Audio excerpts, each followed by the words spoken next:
so important for families as they come together, and we all know how picky eating can be a habit and a problem at the dinner table for many of those families. We want to dive a little deeper into that topic today. So we asked Sarah Erickson from Red Door Pediatric Therapy to join us today and tell us a little bit more. Sarah, thanks for being here. Thanks for having me. Okay, so maybe we have some children who are a little bit challenging at the dinner table when it comes to the types of foods they eat. Can you tell me about when do we see some of those red flags and we start thinking maybe we need to get some help with these issues?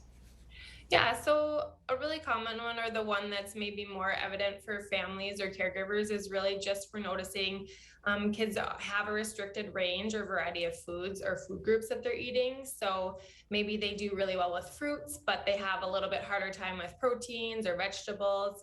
So if you're noticing that they really just stick to kind of one or two food groups and aren't eating the rest, that would be an indicator.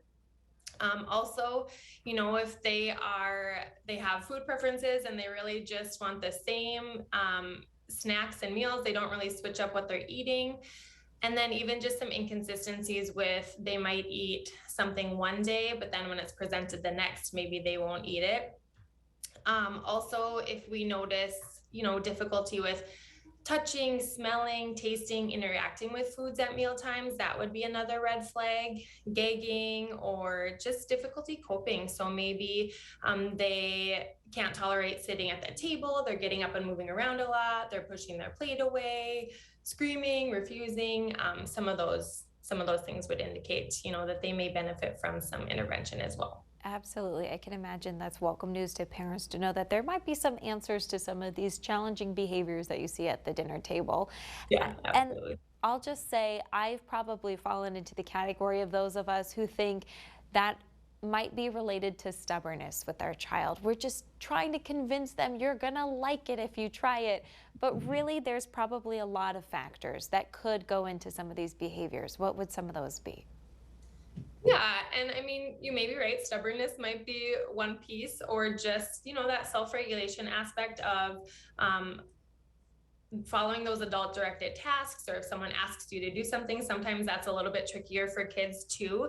But also, we look at sensory processing skills. So are these kiddos a little bit more sensitive to smells, or the way things feel, the texture of it? We also kind of consider the taste, obviously, when we're eating. Maybe they don't like the taste as much.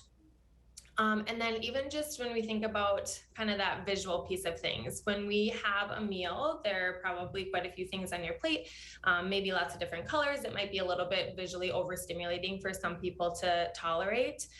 And then we think a little bit more about that interoceptive piece. So internally, can these kiddos recognize when they feel full or when they feel hungry? Because that will certainly impact their appetite as well.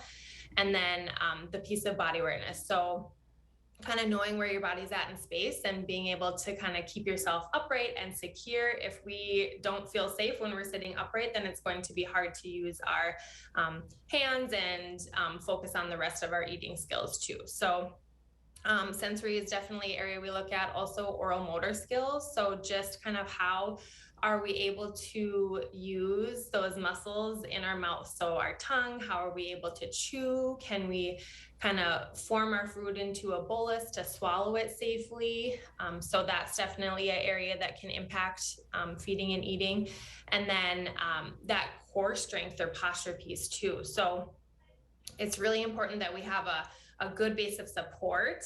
So, strong core muscles that we can keep our body upright instead of like leaning on the table, or maybe their heads on their hands. Because if we are able to keep ourselves upright, then we can focus on more using our small muscles in our hands and our mouth to do our eating.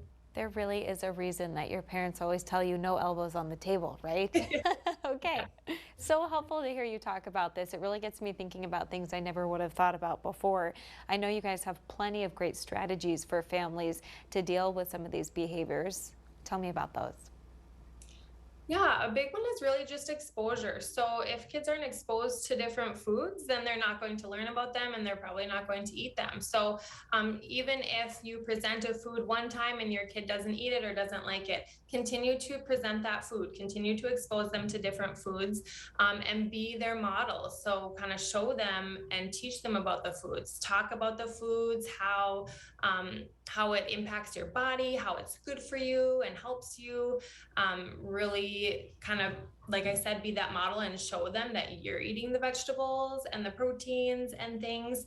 Um, Another thing is just really making meal times a positive experience. So using positive communication skills and positive reinforcement when you notice that, maybe a kiddo pushes their food away, but this time they touched it or they smelled it, really reinforce that. Hey, good job. I noticed that you touched your corn. That was awesome. Maybe we can build a tower with it or make a smiley face. So incorporating some play. I know a lot of families maybe are like, don't play with your food. But when kids are struggling with eating, playing with their food is a really great way to learn about it and interact with it and just get their body a little bit more used to it.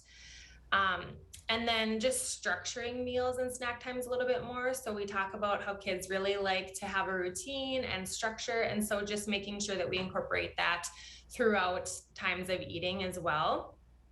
Um, and then, the other thing is really just, we talked about the food play a little bit, but we do offer food school or food groups too, which is a fun experience for kiddos. It's a group where kids will come together with similar aged peers working on similar things. We play with their food and we learn about food and expose them to some different things too. And it's a fun time, and they do really well with food groups as well. What a great idea there. So many ways to reframe this whole experience so everybody is having fun and learning and growing at the same time. Where can we reach out to you guys at Red Door Pediatric Therapy to ask more questions?